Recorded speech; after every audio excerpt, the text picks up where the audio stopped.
Hello बच्चों। आज हम बात करते हैं एनसीईआरटी के एग्जाम्पल 1.7 की।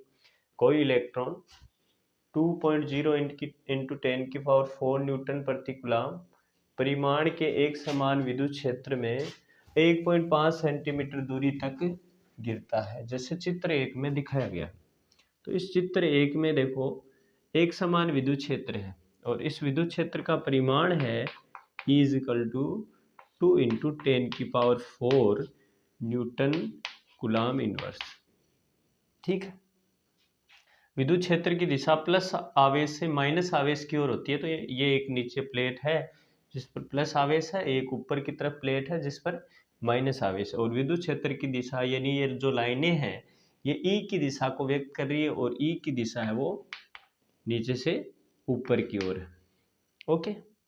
इसके अंदर एक इलेक्ट्रॉन है जो नीचे की तरफ गिर रहा है और कहा गया है कि ये इलेक्ट्रॉन यानी एक समान विद्युत क्षेत्र में 1.5 सेंटीमीटर दूरी तक गिरता है। यहाँ से 1.5 यानी यहाँ पे इसका वेग u शून्य है और ये 1.5 सेंटीमीटर तक गिरता है।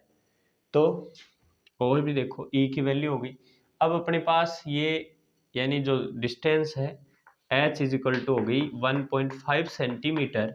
इसको मीटर में कन्वर्ट करोगे तो 1.5 डिवाइडेड बाई 100 को 10⁻² लिख सकते हैं और ये मल्टीप्लाई में 10⁻⁻² आ जाएगा। ठीक है, अब मीटर में हो गया। फिर अपने को जरूरत पड़ेगी इलेक्ट्रॉन के द्रव्यमान की। तो इलेक्ट्रॉन का द्रव्यमान होता है 9.1 इंटू 10⁻31 किलोग्राम हो गया। अब अपने को जरूरत पड़ती है इलेक्ट्रॉन के आवेश की। तो इलेक्ट्रॉन पर आवेश होता है 1.6, परिमाण ले लो इसका, 1.6 इंटू 10⁻⁻19 कूलम। समझ गए। अब थोड़ा सा ध्यान देना, मैंने आपको बताया था कि जब कोई ऋणावेश होता है वो विद्युत क्षेत्र में, जैसे ये विद्युत क्षेत्र है जिसकी डायरेक्शन इधर है, इसमें कोई माइनस क्यू आवेश है तो इस पर जो बल लगेगा उसकी दिशा विपरीत दिशा में होगी। और कितना बल लगेगा है फिजिकल टू क्यू ही होगा, है ना। लेकिन दिशा क्या होगी, विद्युत क्षेत्र के विपरीत दिशा में इसकी दिशा होती है। तो देखिए डियर, इस पर जो बल लगेगा मतलब नीचे की तरफ बल लग रहा है जो इसको नीचे की तरफ ला रहा है। अब देखो यानी दूरी यानी 1.5 मीटर दूरी तक गिरता है और कितने समय बाद में, लास्ट में क्या पूछा है उसके बाद में। देखो दे रखा है क्षेत्र का परिमाण समान रखते हुए, यानी विद्युत क्षेत्र इतना ही है 2 इंटू 10⁻⁴ रखते हुए इसकी दिशा उत्क्रमित कर दी। देखो नीचे जो माइनस प्लेट है वो नीचे और प्लस प्लेट ऊपर रख दी, तो विद्युत क्षेत्र की दिशा ऊपर से नीचे की तरफ आ गई, जो ये तीर के निशान इसको व्यक्त कर रहे हैं। अब कोई प्रोटॉन यानी इलेक्ट्रॉन की जगह अपने पास प्रोटॉन आ गया, इस क्षेत्र में उतनी ही दूरी तक गिरता है, मतलब दूरी वही रखनी है, 1.5 मीटर दूरी तक गिरता है। तो दोनों प्रकरणों में लगे समय की गणना करनी है, यानी समय निकालना है। तो अपन देखेंगे न्यूटन की गति के सेकंड नियम से, गति के सेकंड समीकरण से S बराबर ut प्लस हाफ AT², यानी S की जगह अपने पास H मानना अपन ने, ut प्लस 1/2। अब यहाँ पे इलेक्ट्रॉन की बात हो रही है, यहाँ पे प्रोटॉन की, तो यहाँ में यानी AE लिख दूं इंटू T²। देखो बेटा प्रारंभ में इसका वेग 0 था तो H = ये 0 हो गया पूरा, 1/2 AET²। अपने को T की वैल्यू चाहिए यानी कितना समय लगा, तो T² को एक तरफ रख लो और ये दूसरी साइड में आ जाएगा 2H/AE। समझ में आई बात। अब T निकालेंगे तो इसका स्क्वायर हटा देंगे, यहाँ से स्क्वायर हटाया तो ये किस में आ गया, अंडर रूट में। अब आपके पास H की वैल्यू तो है लेकिन अभी त्वरण नहीं है ना, तो AE की वैल्यू निकाल लो, जो कि F = क्या होता है, F = क्यों ही होता है ना। तो F की जगह न्यूटन की गति के सेकंड नियम से F = ma लिख सकते हैं। और A यानी इलेक्ट्रॉन का त्वरण, m मतलब इलेक्ट्रॉन का द्रव्यमान, q इंटू E। तो AE = क्या हो गया, QE बाई और ME डिवाइड में चला गया। अब देखो सारी वैल्यू पुट करो। Q की वैल्यू, इलेक्ट्रॉन पर आवेश होता है 1.6 × 10⁻⁻19। विद्युत क्षेत्र दे रखा है 2 × 10⁴ डिवाइड बाई इलेक्ट्रॉन का द्रव्यमान होता है 9.1 इंटू 10 की पावर माइनस 31। तो ए इजिकल टू आ गया, इसको मल्टीप्लाई किया 3.2, ऊपर 10 की पावर कितनी बची, 19 में से 4 गई तो देखो 10 की पावर माइनस 15 बची, डिवाइड बाई 9.1 इंटू 10 की पावर माइनस 31। ध्यान देना, ए इज इक्वल टू, इसको मैं अगर ये देखो एक बार 3.2 डिवाइडेड बाई 9.1 इंटू 10 की पावर ये 31 ऊपर गई, प्लस की 31 और माइनस की 15, यानी 10 की पावर 16 बची। ये एक पावर इसको दे दो तो 32/9.1 गुणा 10 की पावर 15, और 32 में 9.1 का भाग लगाओगे तो आपके पास ये आंसर आ जाएगा 3.51 इंटू 10 की पावर 15, और ये हो गया मीटर प्रति सेकंड स्क्वायर। ए की वैल्यू आ गई, अपने को समय निकालना है तो टी इजिकल टू आ गया अंडर रूट 2, एच का मान कितना है 1.5 गुणा 10 की पावर माइनस 2 है, डिवाइड बाई ए का मान कितना है 3.51 इंटू 10 की पावर 15, टी इजिकल टू आ गया ये 3 इंटू 10 की पावर ये पावर ऊपर लेके जाओ 10 की पावर 15 प्लस की है ऊपर गई माइनस की 15 और माइनस की 2, 10 की पावर माइनस 17 आ गई बेटा, और नीचे है 3.51 का अंडर रूट, थोड़ा सा ध्यान दे ले भाई, 30, यानी इसको एक पावर 30 बना लो ताकि अपन 3.51 का भाग लगा दे आराम से, 30 बना लिया तो ये पावर एक और इंक्रीज हो गई 10 की पावर माइनस 18 हो गई 3.51।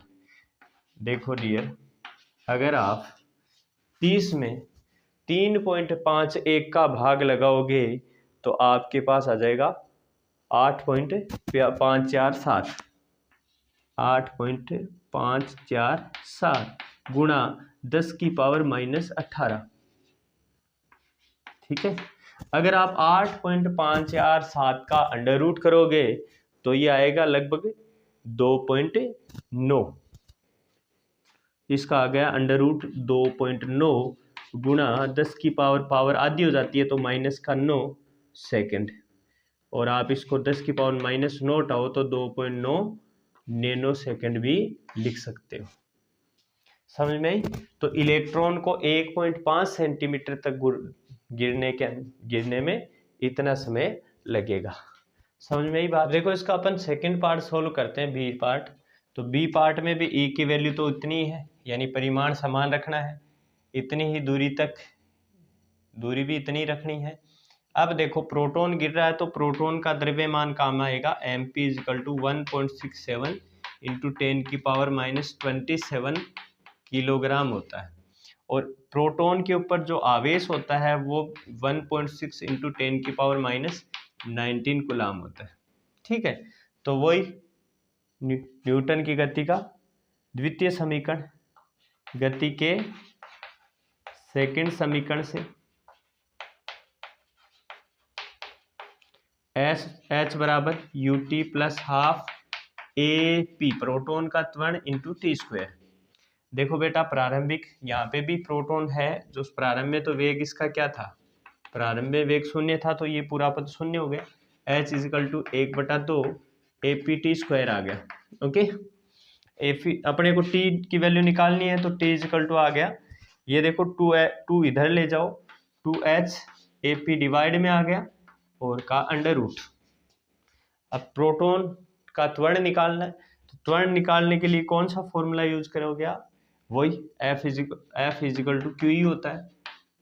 अपन न्यूटन की गति के सेकंड नियम से F equal to M A लिख सकते हैं इजिकल टू क्यू ई, और यहाँ पे जो आपका ये प्रोटॉन का द्रव्यमान है और प्रोटॉन का त्वरण, तो ए पी इजिकल टू क्या आ गया q e by m p, value put करो a p is equal to q की वैल्यू 1.6 इंटू 10 की पावर -19, ई की वैल्यू आई आपके पास पहले से दी हुई है 2 गुणा 10 की पावर 4 डिवाइड बाई प्रोटॉन का द्रव्यमान होता है 1.67 इंटू 10 की पावर -27। तो AP इज इक्वल टू आ गया आपके पास, इसको मल्टीप्लाई किया 3.2 इंटू 10 की पावर देखो कितनी बचेगी 15 माइनस का डिवाइड बाई 1.67 इंटू 10 की पावर -27। बताओ आगे कितना है। 3.2 में 1.67 से 3.2 को डिवाइड करोगे तो आपके पास वैल्यू आएगी 1.91।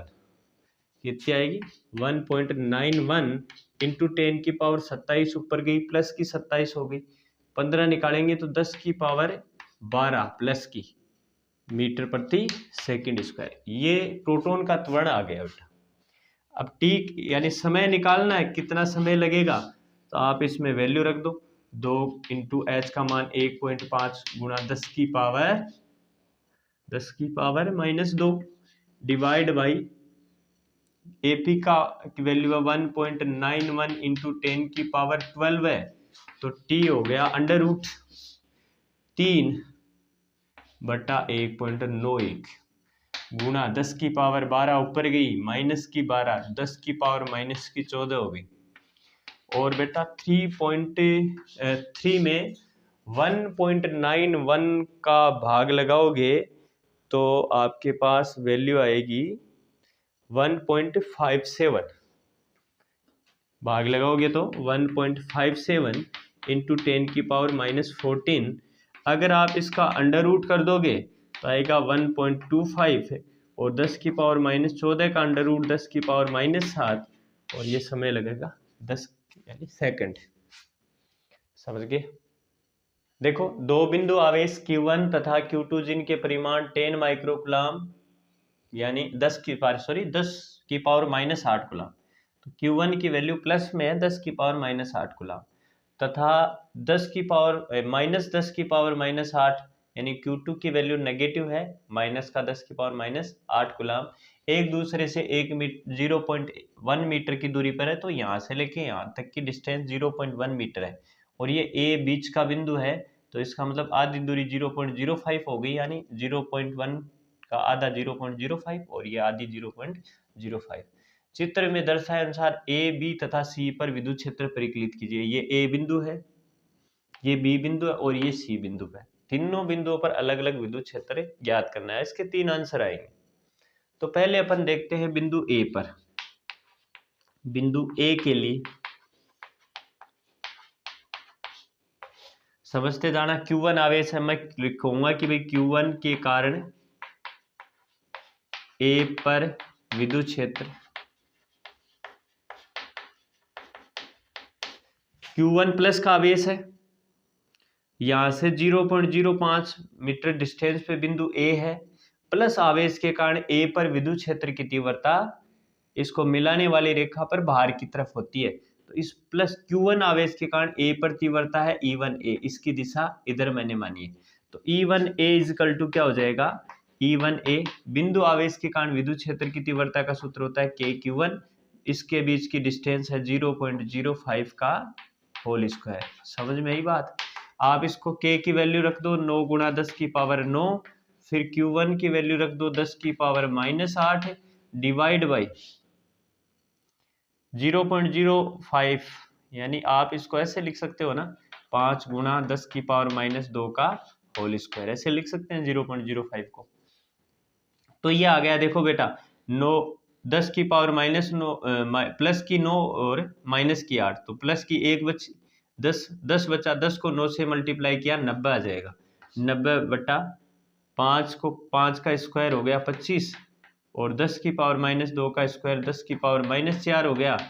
तो आपके पास आया E1A इजिकल टू 90 में 25 का भाग लगाएंगे तो यह आएगा 3.6। 90 में 25 का भाग लगाएंगे तो 3.6 आएगा और 10 की पावर 4 -4 को ऊपर लेके जाएंगे 10 की पावर +4 आएगी। न्यूटन प्रति कूलाम, और इसकी डायरेक्शन है इधर ए से Q2 की ओर।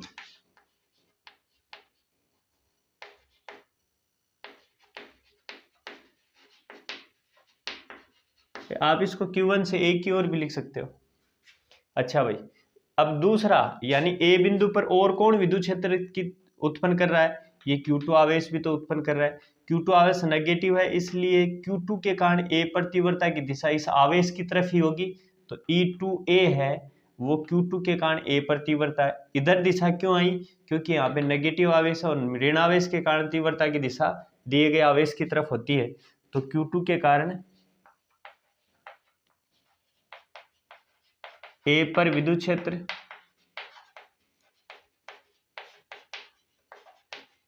क्या हो जाएगा डियर?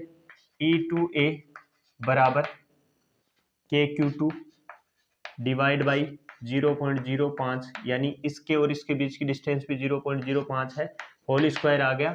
अब देखो इसको सोल्व, K की वैल्यू 9 इंटू 10 की पावर 9, Q2 की वैल्यू कितनी दे रखी है? 10 की पावर -8, परिमाण लेना ओनली, डिवाइड बाई 0.05, ये सेम ही आ गया ना, ये बड़ा। इसका मतलब इसका आंसर भी कितना आना है? 3.6 इंटू 10 की पावर 4 न्यूटन प्रति कूलाम। अच्छा, डायरेक्शन किधर आएगी बताओ? ए से Q2 की ओर, ए से Q2 की ओर। अब देखो दोनों आवेशों के कारण एक ही तरफ विद्युत क्षेत्र की तीव्रता की दिशा आ रही है, इसका मतलब परिणामी विद्युत क्षेत्र की तीव्रता की दिशा भी इधर होगी, और ये दोनों के सम के इक्वल होगी, क्योंकि दोनों सदिश एक ही दिशा में है। अतः बिंदु ए पर परिणामी विद्युत क्षेत्र, परिणामी विद्युत क्षेत्र कितना हो जाएगा बेटा? E A बराबर E1A प्लस E2A, वैल्यू रखो। E1A की वैल्यू आई 3.6 इंटू 10 की पावर 4 प्लस 3.6 इंटू 10 की पावर 4, दोनों का ऐड किया 7.2 इंटू 10 की पावर 4 न्यूटन प्रति कूलाम। डायरेक्शन किधर आई? ए से Q2 की ओर।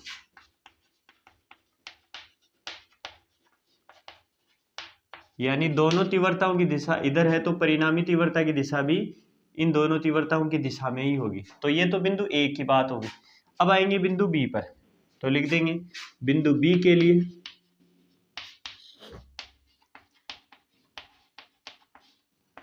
के लिए बात करेंगे तो पहले लिखेंगे Q1 के कारण बी पर तीव्रता। Q1 के कारण बिंदु बी पर विद्युत क्षेत्र कितना हो जाएगा? ये हो जाएगा आपका पहले E1 भी निकाले, E1 भी इजिकल टू KQ1 बटा, अब Q1 से B की डिस्टेंस भी 0.05 है, तो 0.05 का होल स्क्वायर, तो ये आ गया बेटा K की वैल्यू है 9 इंटू 10 की पावर 9, और Q1 की वैल्यू 10 की पावर -8 डिवाइड बाई, इसको अपन लिख सकते हैं, यानी ये रख दो एक बार, ये भी सेम, यही तो है सेम, तो इसका मतलब इसका आंसर भी कितना आना है? 3.6 इंटू 10 की पावर 4 न्यूटन प्रति कूलाम, और इसकी डायरेक्शन किधर होगी? इधर है, मतलब प्लस आवेश है ये Q1, और प्लस आवेश के कारण तीव्रता की दिशा बाहर की, प्लस आवेश से दूर की ओर होती है, मतलब E1 की दिशा हो गई Q1 से B की ओर, Q1 से B की ओर। अब आप निकालोगे Q2 के कारण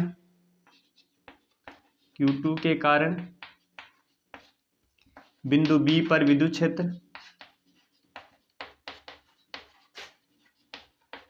Q2 के कारण B पर विद्युत क्षेत्र कितना हो जाएगा? देखो E2B इजिकल टू E2B, ये देखो ये ऋणावेश है, इसलिए B पर तीव्रता की दिशा इस ऋणावेश की तरफ ही है ना, ये B है, ये ऋणावेश है, तो इस ऋणावेश की तरफ यानी E2B की दिशा इस तरफ ही है, ठीक है, इधर। तो E2B कितना हो जाएगा? KQ2, देखो E2B कितना हो जाएगा? KQ2 डिवाइड बाई, ये डिस्टेंस देखो टोटल यहाँ से लेके B तक की, तो टोटल डिस्टेंस हो गई बेटा 0.5 0.05 प्लस 0.05 प्लस 0.05, तो 0.15 हो गई है का स्क्वायर। तो k की वैल्यू 9 इंटू 10 की पावर 9 डिवाइड इंटू Q2 की वैल्यू 10 की पावर -8, और इसको अपन लिख सकते हैं 15 गुणा 10 की पावर -2 का होल स्क्वायर, यानी 0.15 को 15 गुणा 10 की पावर -2 रख सकते हैं। यहाँ पे ऊपर तो 90 आया, डिवाइड में 225 गुणा 10 की पावर 4 आई, 10 की पावर 4 ऊपर गई तो 90 गुणा 10 की पावर 4 हो गई, डिवाइड में 225, 90 में 225 का भाग लगाने में दिक्कत आ रही है तो इसको 900 बना लिया, 900 बटा 225 गुणा 10 की पावर अब 3 बची क्योंकि एक पावर इसको दे दी, और 900 में 225 का भाग लगाया तो 4 आया, गुणा 10 की पावर 3।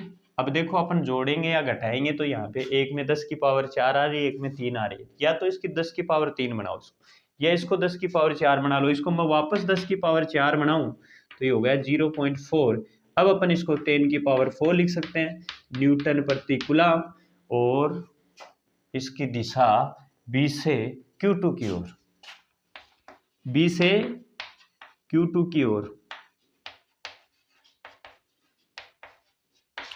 E1B और E2B में देखो बड़ा कौन है, E1B की वैल्यू आई 3.6 गुणा 10 की पावर 4 कूलम, यानी इस Q1 आवेश के कारण यहाँ पे तीव्रता आई है 3.6 गुणा 10 की पावर 4 कूलम, जिसकी दिशा इधर है ना, किधर है, Q1 के कारण B पर तीव्रता की दिशा इधर है, जिसका मान 3.6 गुणा 10 की पावर 4 है। अच्छा, Q2 के कारण यहाँ पे B पर विद्युत क्षेत्र की दिशा इधर है, इसका परिमाण है 0.4 गुणा, क्या है ना, 0.4 गुणा 10 की पावर 4 न्यूटन प्रति कूलम है। समझ गए मेरी बात? तो इसका मतलब ज्यादा तीव्रता कौन सी है, E1B है। तो आप देखो, एक E1B की दिशा इधर, E2B की दिशा इधर, एक दूसरे के विपरीत हो गई, विपरीत होती है तो एक में से दूसरी माइनस हो जाती है। अतः बिंदु B पर परिणामी विद्युत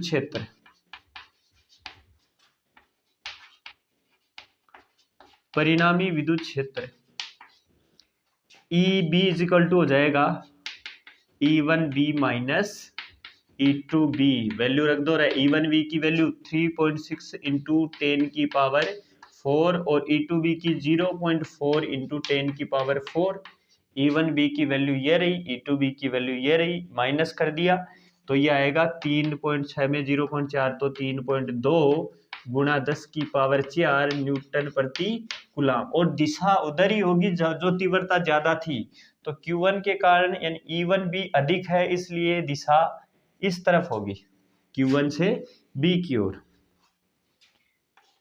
Q1 से B की ओर।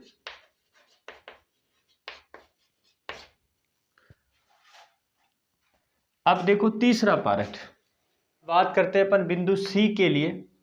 तो बिंदु C के यानी Q1 के कारण C पर विद्युत क्षेत्र की तीव्रता E1C इधर है दिशा, और Q2 के कारण विद्युत क्षेत्र की तीव्रता की दिशा ये ऋणावेश है, इसलिए तीव्रता की दिशा ऋणावेश की तरफ होती है, तो E2C की दिशा इधर है, और इन दोनों की परिणामी विद्युत क्षेत्र की तीव्रता की दिशा इधर है, जो डायग्राम में पहले से शो है। अब ये समबाहु त्रिभुज है, इसलिए 60 डिग्री का कोण होगा, और ये 60 डिग्री का है, तो ये इन दोनों के बीच में 120 डिग्री का कोण हो जाएगा। पहले E1C E2C निकाल लो, तो आप क्या लिखोगे, Q1 के कारण C पर विद्युत क्षेत्र, Q1 के कारण C पर विद्युत क्षेत्र E1C इजिकल टू आ गया, देखो K Q1 बीच की डिस्टेंस है 0.1 मीटर का स्क्वायर, K की वैल्यू 9 इंटू 10 की पावर 9, Q1 की वैल्यू है बेटा 10 की पावर -8, और इसको अपन लिख सकते हैं 1 गुणा 10 की पावर -1 का होल स्क्वायर। तो E1 ये कितना हो जाएगा, 9, यानी 9 ये 90 हो गया, 10 की पावर 1 10 बचा, इससे मल्टीप्लाई हुआ 90 हो गया, बटा 10 की पावर -2, ठीक है। 10 की पावर -2 ऊपर लेके जाएंगे तो +2, 90 × 10 की पावर +2 हो गई। और इसको अपन लिख सकते हैं 9 × 10 की पावर 3 न्यूटन प्रति कूलाम। और दिशा किधर हो गई, ऐसे ऊपर की तरफ है, तो Q1 से C की ओर, Q1 से C की ओर। समझ गए बात। अब आप लिखोगे Q2 के कारण C पर विद्युत क्षेत्र, Q2 के कारण C पर विद्युत क्षेत्र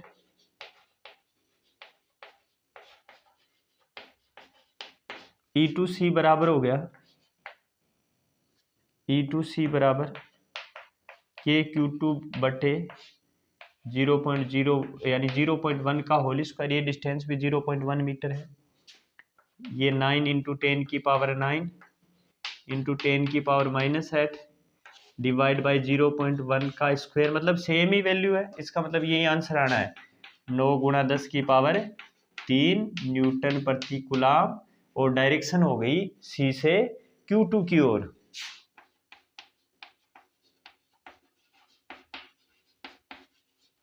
क्यों हो गई, क्योंकि ऋणावेश के कारण, आप इसकी वैल्यू देखो, ऋणावेश है, ऋणावेश के कारण विद्युत क्षेत्र की तीव्रता की दिशा उस आवेश की तरफ होती है। अच्छा, अतः बिंदु C पर परिणामी विद्युत क्षेत्र कितना हो जाएगा। अब देखो इसकी दो दिशाएं हो गई, बीच में 120 डिग्री का कोण है, तो इस C बराबर हो गया √ E1C का स्क्वायर प्लस E2C का स्क्वायर प्लस 2 E1C E2C कोस 120 डिग्री।